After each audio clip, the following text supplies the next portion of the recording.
నా పేరు రామ్దేవరావు అండి. నేను వరంగల్ డిస్ట్రిక్ట్ నుంచి ఇక్కడ హైదరాబాద్లో సెటిల్ అయ్యాను. నాకు చిన్నప్పటి నుంచి చెట్లు అంటే చాలా ఇష్టము. అలాగని చెప్పేసి నేను చిన్నప్పటి నుంచి చెట్లతోటి జీవిస్తూ ఉండేవాడిని. నేను హాస్టల్లో చదువుకునేటప్పుడు కూడా చెట్లను నా రూమ్లో పెంచుకునేవాడిని. అది చూసేసి మా ఫ్రెండ్స్ కూడా నవ్వేవాళ్ళు, ఏమిరా నీకు చెట్లు అంటే అంత పిచ్చి ఎందుకు అని చెప్పేసి.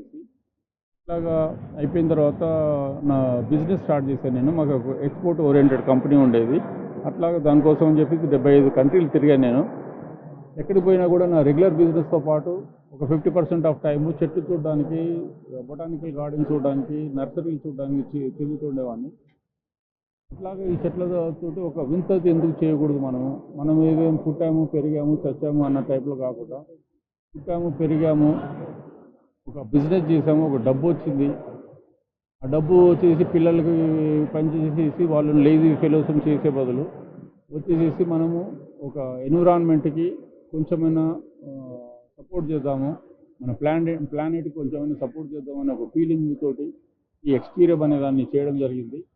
ఇక్కడ వచ్చిన వాళ్ళకి ఒక డిఫరెంట్ ఫీలింగ్ అనేది కలుగుతుంది. ఈ కాంక్రీట్ జంగల్లో ఉండేవాళ్ళు వచ్చేసి ఐటీ సెక్టర్లో పనిచేసేవాళ్ళు, లేకపోతే డిఫరెంట్ కంపెనీలో పనిచేసేవాళ్ళు చాలా స్ట్రెస్ఫుల్ ఇది ఉంటుంది వాళ్ళకి. జాబ్స్ ఎన్నో టార్గెట్లు రీచ్ కావాలా, ఇవన్నీ చేయడానికి వాళ్ళు చాలా స్ట్రెస్ పడతారు.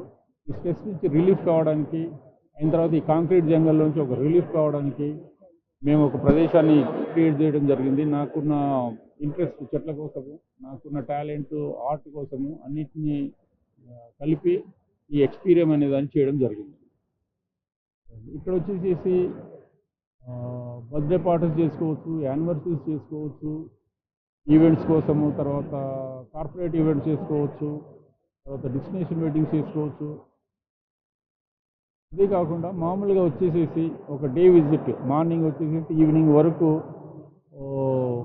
దీంట్లో చాలా హ్యాపీగా తిరుగుతూ, తర్వాత ఇక్కడ సర్వ్ చేసే ఫుడ్లు డిఫరెంట్ వెరైటీస్ ఆఫ్ ఫుడ్స్ ఉంటాయి, అవి టేస్ట్ చేస్తూ ఫ్రెండ్స్ తోటి ఒక మంచి టైం స్పెండ్ చేయొచ్చు.